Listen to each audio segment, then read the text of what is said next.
Monsieur le ministre général, distingués invités, mesdames et messieurs, permettez-moi tout d'abord de remercier le ministre Le Drian pour l'offre généreuse de la France d'accueillir ce séminaire à Paris.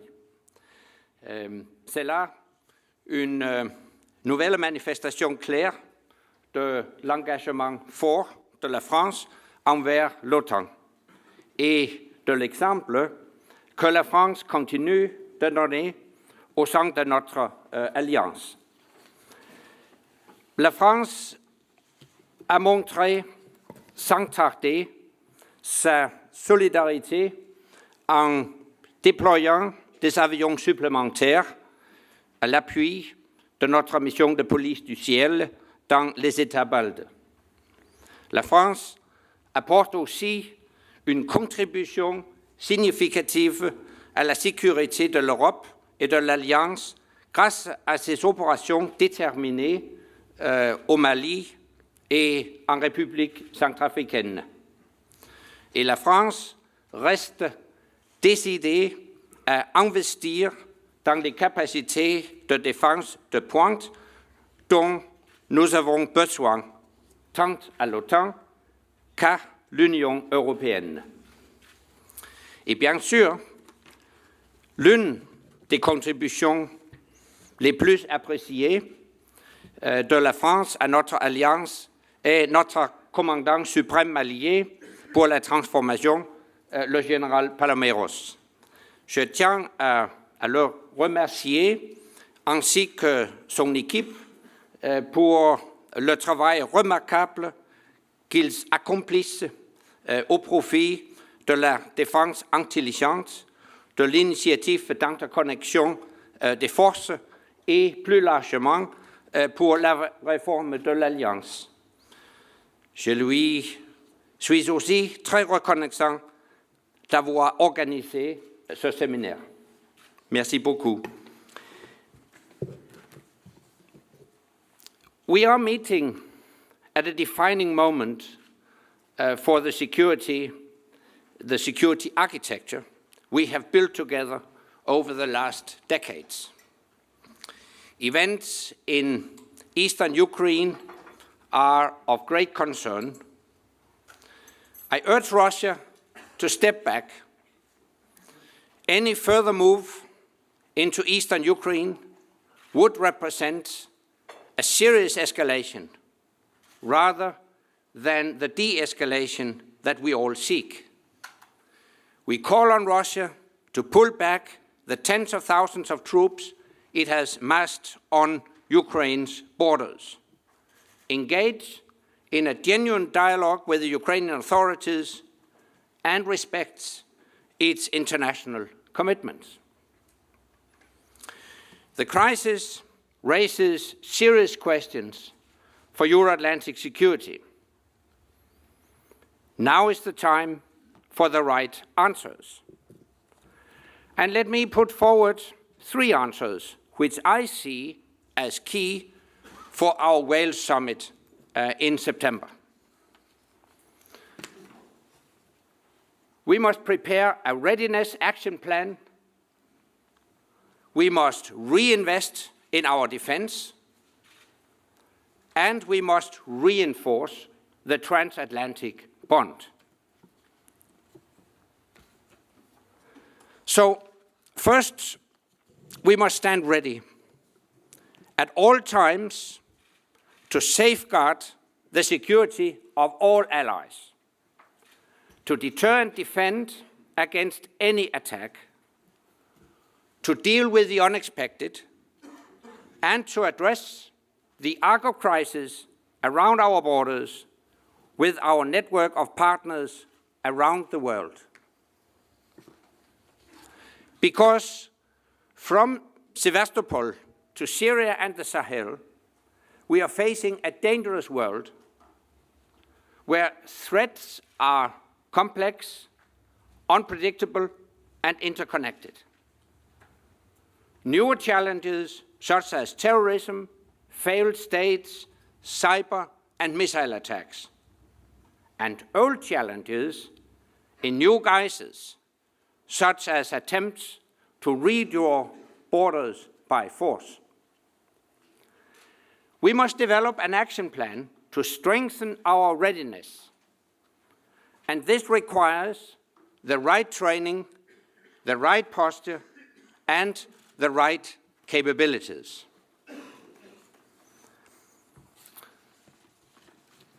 First, training and exercising. This is about our people and platforms being properly prepared, exercised together, trained together, and ready to be deployed together, wherever and whenever required. We must continue to build on our Connected Forces initiative to exercise more frequently and with more forces. We must exercise all scenarios, including collective defense. We must rehearse reinforcement. This involves not just the dispatch and deployment of forces, but also ensuring they have what they need when they arrive. And we must exercise in the places where we may expect to deploy, not just in military training areas, as allies and together with partners. The second element in a readiness action plan is the NATO response force. We have it, and we must use it. To do that, we should place parts of it at very high readiness. But this is not enough. We must review the readiness of all our forces to ensure that we can act within reduced warning times. Of course, you cannot react quickly if you are not in the right place. So we must also review where we place our forces, how we posture them, and how we redeploy them rapidly when necessary. And all this needs to be underpinned by the appropriate defense plans, prepared and ready to use.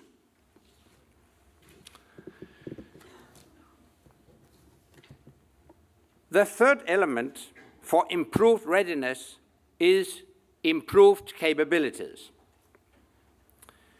We need to procure the high-end capabilities that we currently lack: joint intelligence, surveillance and reconnaissance,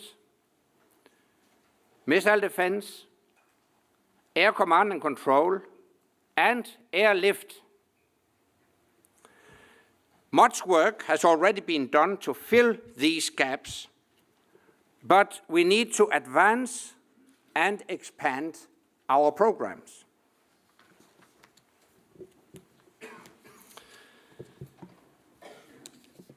Of course, readiness has a cost. But if we are not ready for whatever the future brings, we place our security at risk. And the costs of insecurity are much higher. And this leads me to my second point. This crisis has shown that we cannot take our security for granted. So we must be ready to pay the price to preserve it. Over the past years, some of our European allies have cut their defense spending by as much as 40%, while other countries, like Russia, are increasing theirs by 30%. The reality is that Europeans have disarmed too much and for too long. In NATO, we have agreed a defense spending guideline of 2% of gross domestic product. Too few allies meet this guideline, and too many have moved too far in the other direction. This is the time to stop the cuts and start reversing the trend. I'm not naive. I know defense spending will not increase overnight. But we cannot have effective collective security without collective commitment. This is not just about what we invest, but also about how we invest. So we must prioritize, so we can acquire what we need for the future and replace what was needed in the past. We must also do more to seek multinational solutions. Through our Smart Defense initiative, allies are already achieving savings, and they are acquiring capabilities. We must maintain this momentum.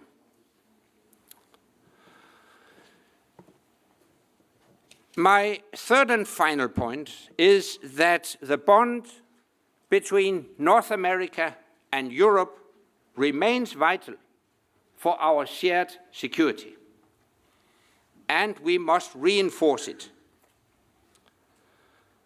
Our transatlantic community is built on common values and a common vision of Europe whole, free, and at peace. It is now at the center of a wide network of global partnerships, not just for the security, but also for the economy and trade. And it plays a vital role in setting and upholding global norms. The current crisis poses a serious challenge to our common security. But North America and Europe stand together in facing up to it. And we stand united in our firm response. In recent weeks, we have seen the United States' clear commitment to European security, from the Baltics to the Black Sea. France and other European allies are complementing that effort. And the European Council in December showed that European nations are prepared to step up. So I encourage all allies to play their full part. This is the time to find a better balance of costs and responsibilities between allies, both between the United States and Europe and among allies within Europe.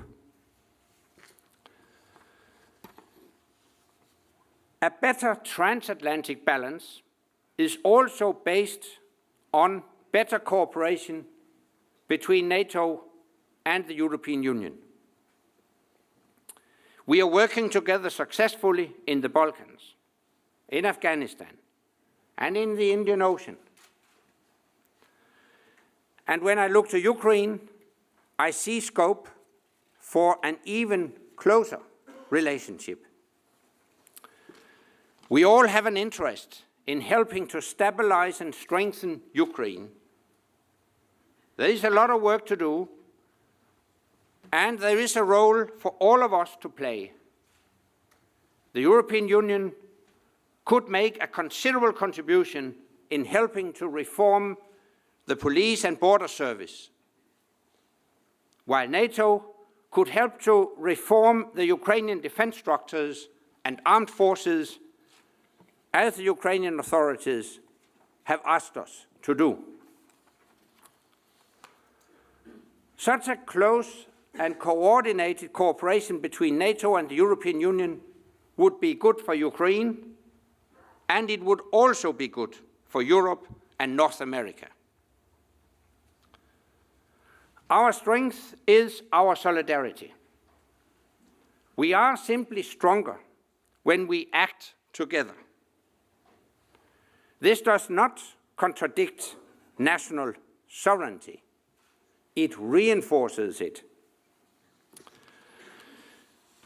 That is why I have asked 3 groups of experts from the NATO Parliamentary Assembly, prominent think tanks, and young leaders to make recommendations on how we can strengthen the transatlantic bond. Their reports are due in June, and I'm very pleased to see that so many of these excellent experts are taking part in this seminar. Ladies and gentlemen, the current crisis has highlighted some important lessons for our alliance.